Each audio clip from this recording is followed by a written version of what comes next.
Au village sans prétention, j'ai mauvaise réputation. Les chroniques des animaux à mauvaise réputation avec la Frapna. Bonjour à tous et bienvenue sur Radio B pour les chroniques des animaux à mauvaise réputation avec la Frapna de l'Ain. Comme chaque premier mardi du mois, je vous propose de parler de ces animaux qui portent sur leur dos une mauvaise réputation. Mauvaise réputation qui naît de la culture populaire, d'idées reçues et parfois même de faits bien réels.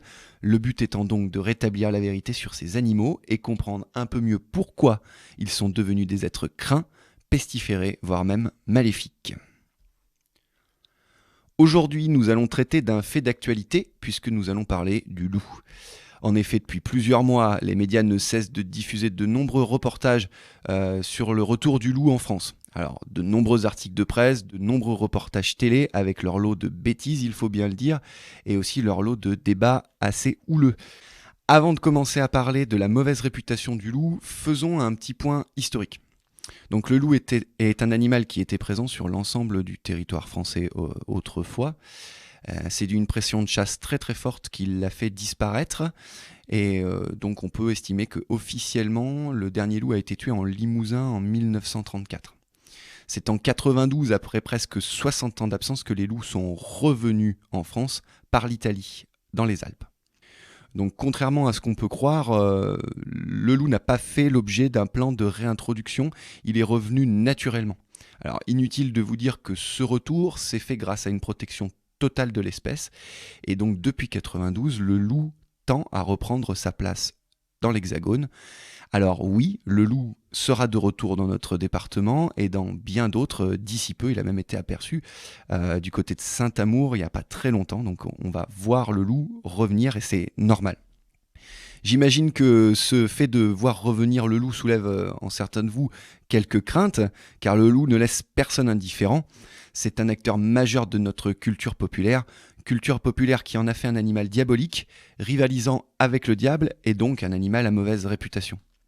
Cette mauvaise réputation que notre ami Zangrin porte sur ses épaules est apparue avec la religion monothéiste et plus précisément avec le christianisme. Avant cela, nos croyances, donc polythéistes, étaient axées sur les forces de la nature et on peut considérer que le loup était plus un animal vénéré qu'un animal réellement craint. Donc l'apparition du christianisme a amené ce que l'on appelle la création dualiste. Alors la création dualiste, c'est très simple, Dieu crée un animal et le diable crée son némésis, sa version maléfique.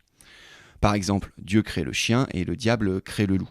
Cette opposition instaure alors des animaux purs et impurs, c'est de là que bon nombre de choses négatives se sont propagées sur le loup. La vision négative du loup est relayée au travers de nombreuses légendes comme celle du loup-garou.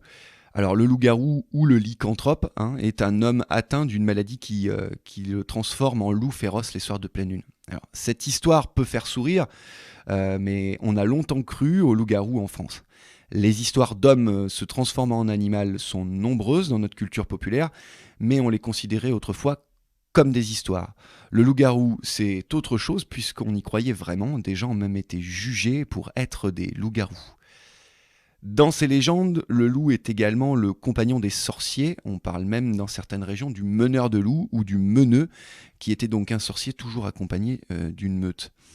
Cette histoire est un peu plus réaliste que celle du loup-garou, parce que il y a moins de 150 ans, des gens disent avoir vu le meneur de loup dans les campagnes.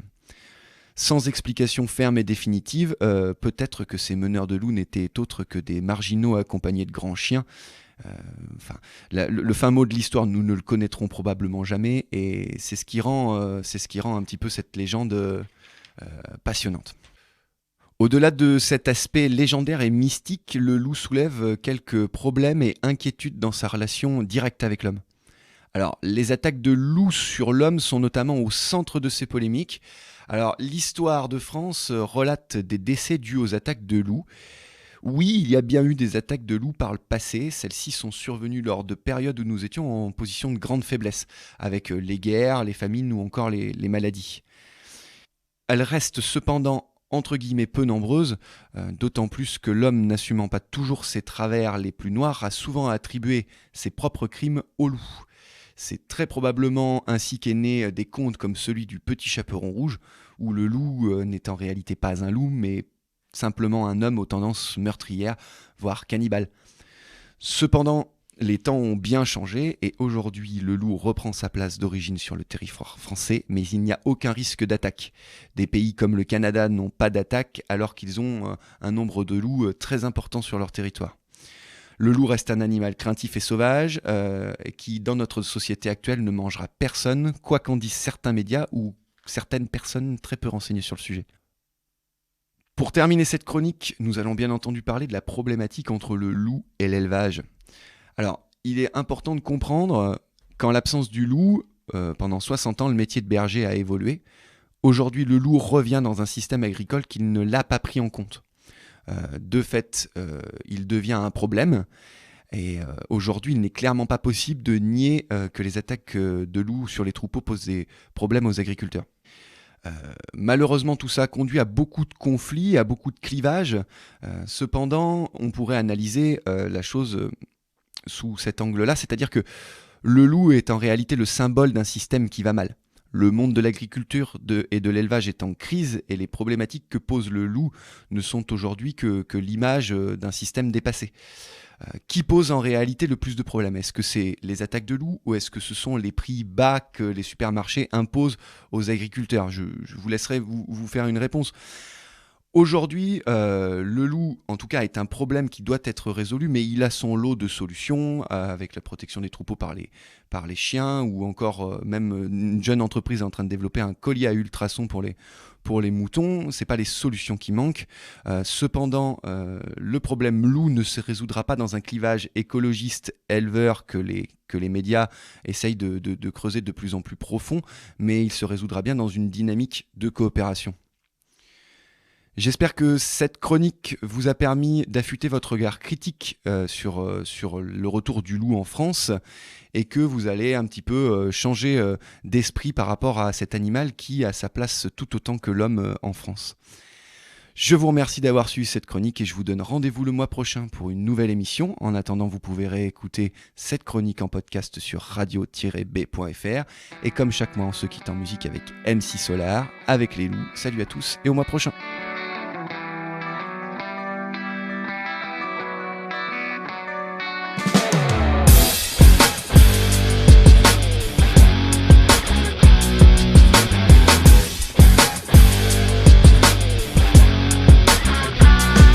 J'ai fait un pacte avec les loups pour pénétrer dans la bergerie. Les loups veto, les veto, tout le veto, son cadeau, un caveau dans la porcherie. L'ennemi, l'homo sapiens, boit du houblon, c'est troublant. Il ouvre la chasse en flippant, tirant, mais faisant trop souvent chou blanc. La vie ou la mort du berger, qui est là placé comme le clergé, ne vaut pas la vie de l'agneau, son silence a fini quand on vient pour le manger. Les visions de fiction d'avant-guerre étaient claires quand elles nous parlaient de l'homme loup. L'homme est un loup pour l'homme et le loup un homme pour le loup. Moi je suis pape sans papa mobile, mon automobile est une montée de bile qui me pousse à kill des débiles immobiles avec style et cela sans le moindre mobile. Inutile de dire qu'ils sont devenus vaillants, dominateurs et croyants. Mais je vole avec les libellules, avec les loups sous la lune je hurle.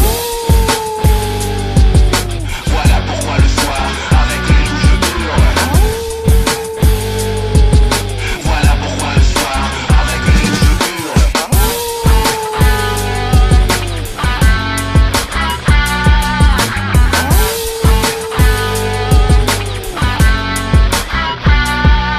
C'est une histoire d'amour avec la musique et ma planète. Un love indélébile n'est pas de billet et le malin fera place nette. Combien de civils dans les villes et campagnes qui portent le jean ou qui portent le pagne ne font pas partie des convois qu'on épargne. Voilà pourquoi je ne bois pas de champagne. Mon parcours coupe court au vol malsain des vautours. Plisse pas en moi, haut et court si je ne balance pas plus d'amour. Car ça fait de la peine de voir tellement de haine. Depuis des décennies c'est le même phénomène criminogène pour des problèmes de fric ou de gêne. Dans le monde actuel actuellement y a tellement de gens qui se goument. Mais j'ai vu des gens militer et lutter contre l'esprit du boom boom. Mat le panorama, karma de l'âme, pas de nirvana de drame. Et voilà que c'est en armada que circulent toutes ces smalas. Les fanatiques de l'arme à feu, cana tout va. Et maintenant dans le canevas y'a le bruit des attentats. Si je prends le microphone maintenant c'est pour qu'arrive la paix, pour faire que chacun de nos discours pave enfin le pas. Appelle-moi Claude MC, le mauvais élève, appelle-moi le cancre. Mais pour la veuve et l'orphelin il faudrait lever l'encre. Stratus, cumulonimbus, on rêvait de la vie peinte en rose. On rêvait de donner plein de coups dans la vie, nous n'avons que des échymoses.